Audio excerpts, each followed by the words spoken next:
So with our handsome Mr. Z, I plopped out his little Target blanket. He went and checked it out.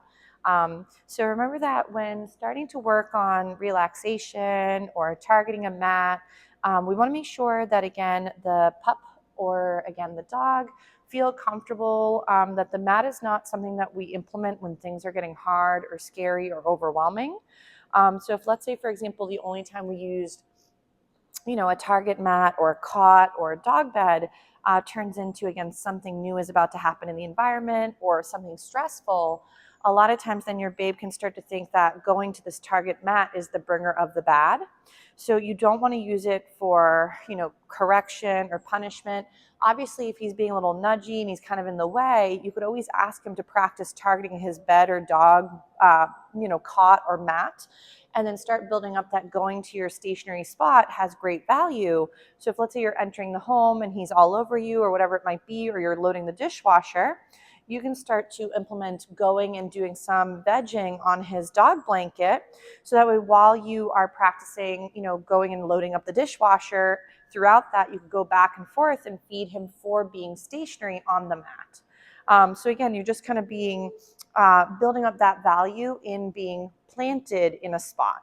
So for the handsome guy, I don't mind if he would sit or lie down or reposition himself on the spot.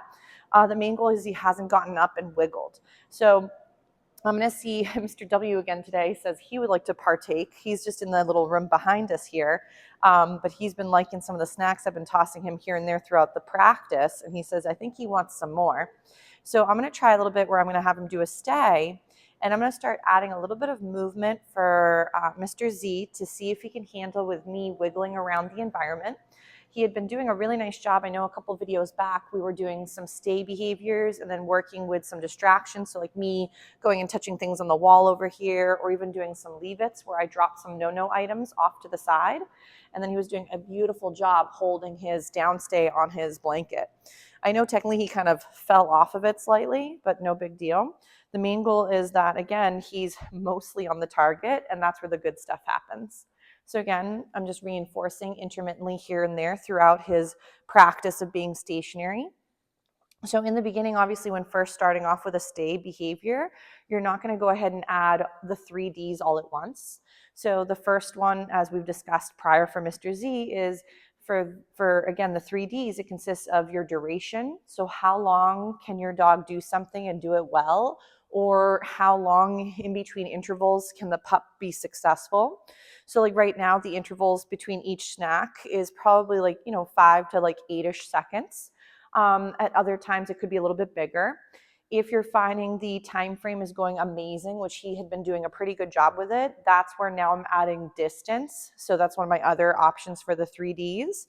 And other than distance, there'd be also your distraction levels. So distraction-wise, there's always something going on in the environment here. So it's not quite as calm as, like, let's say maybe at home.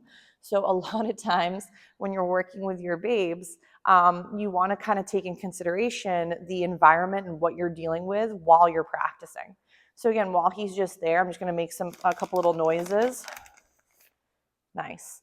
And then go back to him for holding that lovely position.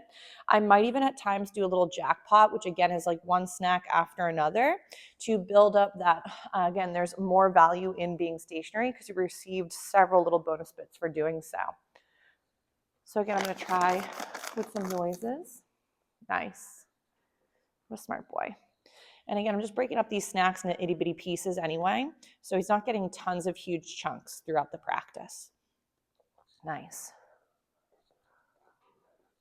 So remember that if you're also not generalizing your skill set with your babe, if let's say the only time you ever do a downstay is when you're 5 feet from him and it's in a very calm environment like your kitchen or your living room, then for the babe, he might not realize that when you change other facets of that setup, that it's still the same behavior, be it a downstay.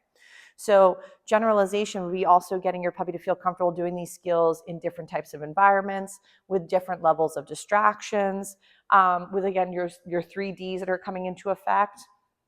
as well as, for example, being able to change the way you might be looking. So being able to meander, sometimes face your back towards the babe and then be able to still come back and not have that be a reason for him to break and get up.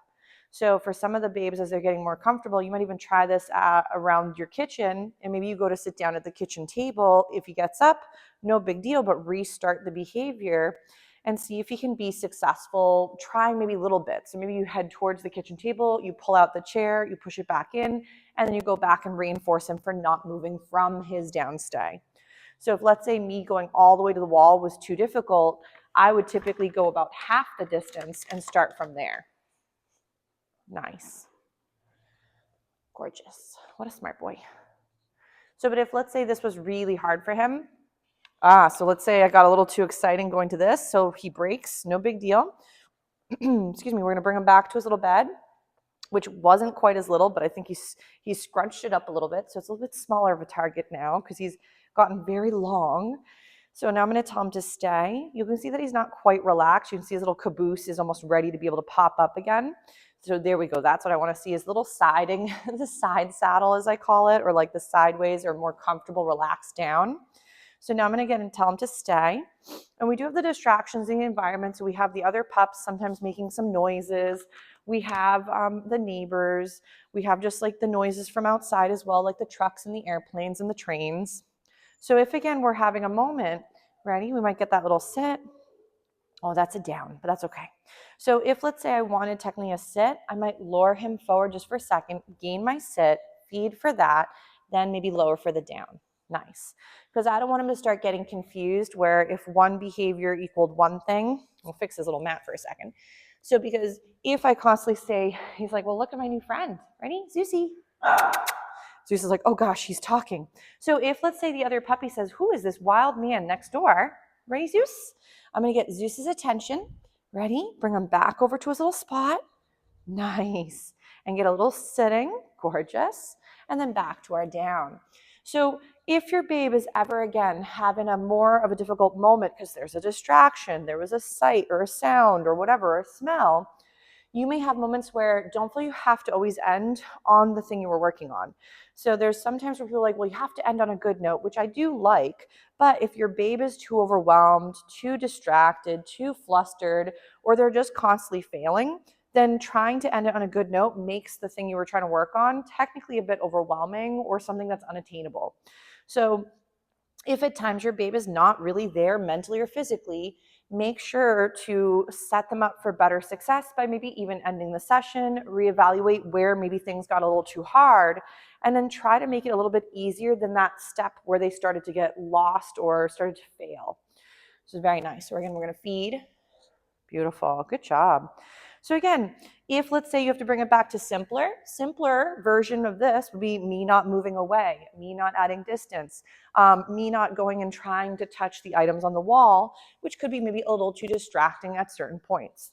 So you might have certain days where things are going gorgeous, and then other days where things are kind of not the greatest or the most beautiful thing you've ever done. So remember that training is, again, not linear. So as you're working with your pups, they'll have days where they're feeling it and days where they're not, and days where you might not be feeling it. So don't feel that training has to be something you do every single day in the sense of setting up a time to work with your babe or puppy. But I would recommend to think about throughout the day, am I giving the dog the setup to be successful? And am I allowing him to then practice the skills I'd like him to master? So that could, again, be, as I've mentioned a little earlier, management of the environment is also really important. So that way your puppy can be successful in situations where you're not always there micromanaging as well. This is really pretty. Yes. What a good job. So, but always think to yourself, am I helping the puppy figure out this weird human world that he's now living in? Or am I by accident creating more confusion and therefore then more frustration from both sides? Good job. Awesome.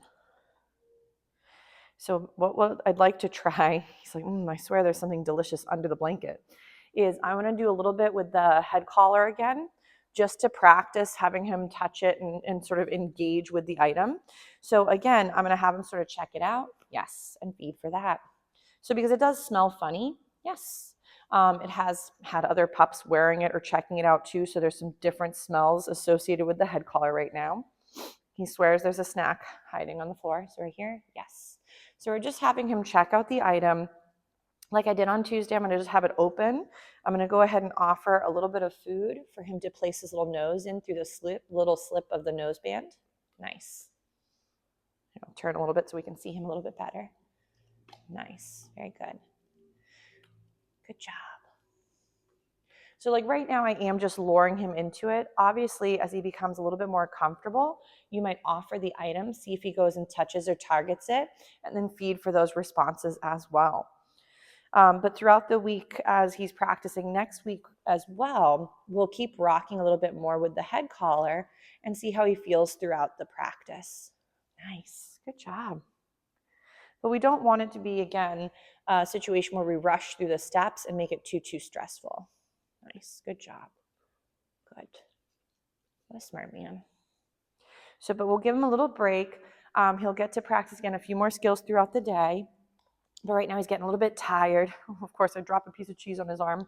But he's really doing a gorgeous job. So his bounce back from the distraction when he heard his little neighbor and he was able to come right back and start working again was really lovely.